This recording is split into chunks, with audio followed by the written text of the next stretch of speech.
I think credit cards are like a lot of other things. They can be used for good and they can be used for evil. I have been here so many times. This is in reference to credit card debt and when we freak out and we pay it all off and then we have no money to live off of, so then we go back to our credit cards.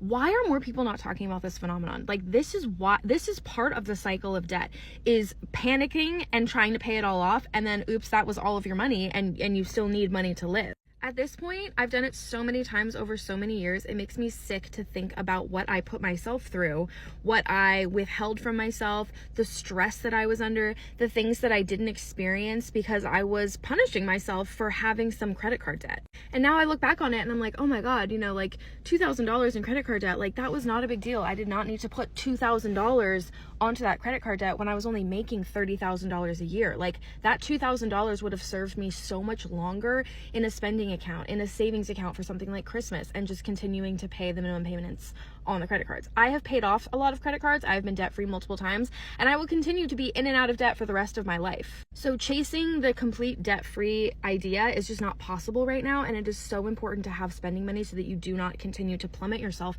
into more debt just paying for necessities. Sounds to me like this person has a little bit more of a psychological thing going on than a spending thing. I know the two are tied together, they're not separate, but okay, she says she had $2,000 worth of credit card debt. To me, that doesn't sound like a lot. I know some people in the comment section might be like, what are you talking about? I get it. It's all relative. And she said she made $30,000 a year. So, I mean, that's what, like 6% of her, I don't know if that was gross or net take home. I don't know. But the fact that she has been able to get herself out of debt continually multiple times just goes to show me that the issue really isn't that she isn't making enough to survive. It's that she has, sounds like, a spending problem and a delayed gratification problem and maybe a priorities problem. She mentioned that money that she uses to pay off that $2,000 we better spend in a savings account for Christmas. Like, what are you even talking about? No. And now you're making minimum payments, and guess what? You're paying interest on that $2,000. And if you haven't checked lately, credit card interest is pretty high. So instead of carrying that $2,000 balance and making the minimum payments and leaving your money in a bank account that you're earning interest that does not keep up with inflation just to buy some Christmas presents, no, pay off your credit card and reduce your spending, or in this case, reduce your spending, put away a little bit of money on the side, and then whatever you need to do, pay for it in cash. I would say use a credit card and pay it off in full each month, but it doesn't sound like she's psychologically there to even do that at this point. I'm in $71,000 worth of debt right now, so let's see how we got there. So let's start with credit cards. I have 4 credit cards, but only 3 of them are in use. To begin, I have Discover number 1, which is $8,159, which is actually a Discover loan, like personal loan that I took out to pay off my actual credit cards because the interest rate for the personal loan was cheaper than the interest rates on each card. So it's saving me money in the long run, paying it off. But for about a year, I wasn't working and was kind of depressed, so it got racked up a little bit. So $8,159 is a personal loan that I pay off every month, and the interest rate for that is 11.9%.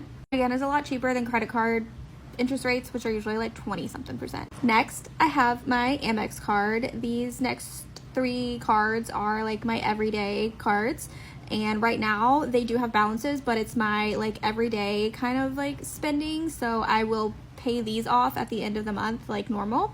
But this one has $305 on it. My MasterCard has $370, and then my actual Discover card has $13 on it. So those will get paid off at the end of the month like normal, so I don't really consider that debt, even though it technically is. Next is the big kahuna. It's the student loans.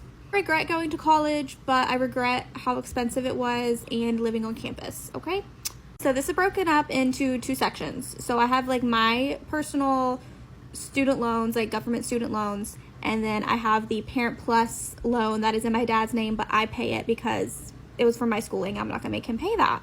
Mine in my name is $45,924 with interest rates between 2.75 and 4.6. So my student loans are broken up by like different loans for each semester. So there's like a gajillion different small loans and they all have different interest rates. But right now I'm on the income driven plan and I make so little money that I have a $0 a month payment on it. So I don't have to pay it every month, but It's still gaining interest, so it still sucks. And then the Parent Plus loan that's in my dad's name that I do have to pay every month because he does not qualify for an income-driven repayment plan. The total is $16,305 with an interest rate of 7.21. So that one I pay $211.37 a month to pay that one off. So it's going to take a while, but that's all my debt. That's how I got there. Okay. All right. Okay. So when she said she had $71,000+ of debt, I thought it was all credit card debt, and I was about to go ballistic. But turns out that more than half of it is student loan debt. So not saying that's a good thing, but I mean, it's definitely not as bad as credit card debt. Interest rate's not as bad. Creditors don't look at it the same way they look at credit card debt. It doesn't indicate a spending problem because a lot of us went to school and got loans for our education. I did. Thankfully, I paid mine off, and that's because I did my whole 10 years of sacrifice. But that's a topic for a different video. But I will say this, and this is not to like crap on anyone who has depression or any mental things going on, but she mentioned that she was unemployed for a year and she got depressed, and so she wasn't working and she wasn't making payments on her credit cards. And to be honest with you, when I hear stuff like that, I always wonder to myself, I mean, why? I get it. It's unfortunate that you don't have a job, and it can be depressing, but get busy. Don't get depressed. I mean, listen, get sad, but get busy. Do DoorDash, do Order Up, go work for a cleaning company, go work at a retail store, do something, like figure it out. There's no excuse just to sit around in our economy. We're blessed to be where we're in. In the United States, we are blessed. Like, go do work. So, I mean, again, this is not to downplay the seriousness or severity of real depression, and not saying hers wasn't, but I'm saying, like, for me personally, if I was in a situation like that, I'm gonna go get it. I'm gonna go get it somehow, whatever that means, legally, of course. She also talked about how a big chunk of her student loans was because she lived on campus. And let me tell you, that is the biggest way these universities get you, man. Like the meal plans and living on campus and dorms, that's a bigger portion of your expense than the actual classes. And obviously in, the US, college is an experience, and other places too. You go there, you get to be with friends and experience this new places. A lot of times for people, it's the first time they moved out of their parents' homes. So it's a big thing. I did it. Now, I did go to a community college for the first 2.5 years and then transfer to a 4-year, and I still had a great experience. And I'm looking back, I'm so happy I did that. Now, of course, there's some pros and cons to that too, because a lot of people do that and end up not ever actually finishing their 2-year degree. Nonetheless, that is how they get you. That is a huge expense. So if and when I have kids, and if and when they want to go to college or university, I mean, hopefully I'll be in a position to pay for them. But if not, I'll let them know, listen, I mean, you might want to check out that community college first. You might want to commute back and forth to campus and just stay on the weekends with your friends, because it's expensive to live on campus. Lastly, she mentioned how she didn't make enough money. She makes too little, and that's why she's on that $0 income-based repayment plan. So it sounds like she has an income problem. It sounds like whatever degree she got, I don't know what degree she got, it sounds like she might not be working in her field of study, and she's not making enough money to really live. So she needs to figure that out too. And again, easier said than done. I get it. I went to school for a business degree, and I struggled when I first graduated to find a job. I worked an internship when I first graduated, making $9 an hour, and this was back in 2014 or 2014, right after I graduated with my business degree. I got an internship, an accounting internship, making $9 an hour. And I just networked and worked my way up. First real job I got, I made $40,000 flat, and I went from there. So it wasn't easy, but I had to grind it out. And of course, things were cheaper in 2014. I'll give you that. But they still, I mean, it wasn't easy. So point is, you got to make it work. You got to figure it out. But I know we're all in this together. So we're all struggling out here. Credit card debt is not fun, okay? I have so much money on my credit cards. They're all pretty much maxed out. I couldn't keep up with the payments, and I think almost all of them, my accounts are closed. That's not good, but I will tell you this, it's like going through a detox, because things that I would just be like, oh, I'll just put on a credit card, I can't do that anymore. those accounts are closed. Those cards are gone. The only money I have comes from my paycheck, and that money goes towards necessities, which is the big thing that I've had to learn to differentiate the needs from the wants. So all my friends get to go do fun things, I am having to pay off credit card debt. It has taught me to be content with what I already have. It has helped me utilize places like the library. It has helped me declutter because I've had to sell things to make my bills. This is probably like the worst year of my life financially, but I think I've grown up a lot and I'm kind of happy about it. Ooh, this is a good one. So essentially, life kicked her in the ass and forced her to develop better money habits. And it's unfortunate the way that it happened to her, but it's good that it happened. And she said as much herself. Before, again, going back to the psychology of credit cards, listen. I think credit cards are a tool. Like I said in the beginning, they can be used for good or they can be used for evil. And it sounds like she just didn't know how to manage money.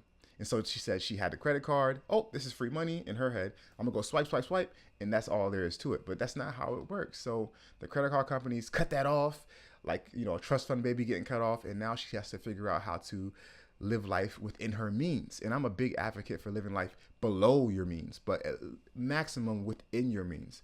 And so now she's going to get more creative. She's going to the library. She's probably cooking at home. She's not taking as many vacations. She said she can't do things like her friends do. She can't have fun. But guess what? That's called delayed gratification. I like Dave Ramsey's quote. He always says, live like no one else so that later you can live like no one else. Because I guarantee you her friends that are out there having fun right now are probably doing the same thing she was doing, putting it on credit cards, living above their means. And unfortunately, they're going to have to pay for that literally and figuratively on the back end. Whereas if you sacrifice up front for a while, for however long that might be, 1 year, 3 years, 5 years, 10 years. I believe in like keeping your head down for 10 years and grinding it out, saving, paying off debt and investing. And so that way, the latter part, well, the rest of your life, God willing, is long, you can live like no one else. So for her, I mean, listen, they cut her off. They cut her off. But it sounded like she needed it, and it sounds like she learned a lot from it, and it's rewiring the way her mind works. And that's a great thing. Someone like me, and I'm not trying to toot my own horn because there's good and bad to everything. I'm naturally minimalistic, naturally frugal, naturally debt avoidant, and naturally risk averse. And I think that, again, that comes with this cons. Like, I don't take as many risks as I should to make more money or to try new things where other people might do that. But at the same time, if it's at the other end of the spectrum and you're just kind of out here blowing money or out here living freely and like nothing really matters, I mean, you're going to pay for that too. So to me, the key takeaway here is delayed gratification. So this next video is by George Camel. He is a Dave Ramsey personality, and he is having a discussion with two other finance YouTubers that I actually like, Jaspreet Singh and Humphrey Yang, and they're doing a thing where they decide whether or not they agree with certain money statements. So let's see what they say. Credit cards cause you to spend more than you would with a debit card. Agree or disagree? No, I would say just for the average person who doesn't keep a budget, let's say, they might feel tempted to spend more on a credit card because they have that limit available to them. Fair point. And you disagreed? I mean, I agree with what you're saying, but I think now if you can control your spending, your credit card is just a medium of exchange. So if once you can get that mindset of, I know what I'm spending and I'm not going to overspend, and my credit card is just a tool to make that transaction, it's not going to change how you spend your money. If it is, you got to stop using a credit card. We know the stats on how many people actually are able to pay off their card every month. And there's new studies that I found interesting. I put this in my book in the credit cards chapter. MIT did a study with fMRI technology, and they scanned the brain at the point of swiping that card. And they found that it not only releases the brakes, but it also hits the accelerator on spending, which was fascinating to me. When it hurts less, it costs more. When there's less friction, when it's not your money, like your brain knows. I think the more friction and pain we can bring back and discomfort when it comes to spending, the better off we'll be. Ooh, bars by George Camel. Straight bars by George Camel. What do you say? I got to get it right. When it hurts less, it costs more. When it hurts less, it costs more. Whew. Man, that's good. That's really good. So listen, I agree with George Camel and Humphrey Yang here. Listen, like I showed you before, I have, I think, like 15 or 16 credit cards. Why? They're all zero balances. I don't use them all at the same time. I cycle through them. I use them for the points. And when I open them, it's to get the bonus points that come along with it. And that's because I know I can control my spending. Some people, it's not the case. They get their credit card and they look at it as free money, but it's not free money. It's literally the opposite. It's the most expensive money, some of the most expensive money. And so while I understand what Jasper is saying, it's just a tool. Like I mentioned, it can be used for good or it can be used for evil. Most people are going to use it for evil. Most people cannot control their spending. They look at it as free money. And so, and like George said, if it's painless, when you swipe that plastic, it's painless in that moment. You don't see it. Like I said, like if you have a crisp $100 bill and you go to the grocery store and you buy some milk, some eggs, I don't know, some candy, some chocolate, whatever, and you go to that cash register and you pay and you now have $50 left, you see that physical $50 bill, if that hurts. You're like, man, you physically see that money diminish. Whereas with a credit card, swipe, swipe, swipe, swipe, swipe, you don't even notice it. So I definitely agree with the idea that if you can handle it, like the Josh Sings of the world, then it's a great tool. You can use it for what they call credit card churning, like I do, open up new cards, get the welcome bonuses. You can take your vacations with that. Whenever I buy, everything I buy is on a credit card. Everything I buy that I can is on a credit card. And I pay it off in full at the end of each month. And by doing that, I'm saving myself money because I get cash back and I get other benefits. But if you're a person where you're not there mentally that you can handle that, don't do it, because you're going to dig yourself into a hole that's going to be very, very difficult to get out of. So the theme of this video really can be boiled down to money psychology. Some people are more wired to not spend money. Some people are wired to spend money. And I think that neither one of those things are bad. It's just a matter of knowing yourself and putting guardrails in place that keep you in line. Because you could be super frugal and just not enjoy life at all and die with millions of dollars in the bank and never enjoyed yourself, never took the vacations you wanted to take, never ate at the nice restaurants you wanted to eat at, never gifted money to people and donated money to people or to charities like you wanted to because you were so frugal and so afraid and tight with your money, right? On the other end, there are people that are into doom spending. There are people that throw $10,000 Disney vacations on a credit card because it's an experience. Listen, I want you to have that experience with your kids, but don't mortgage your future and theirs to do it. So I think this is a balance: delayed gratification, hustling. You know, if you lose your job, hustle. If you're not making enough income, grind. It's the creator economy. It's the gig economy. I know it's tough right now with the job market. And so, I mean, I think we all need to just take a step back and just get ourselves together. It's bad out here, but we can make it work. So with that said, if you enjoyed the video, I appreciate it if you give me a thumbs up. Subscribe if you feel ever so inclined. And until next time, make good money decisions.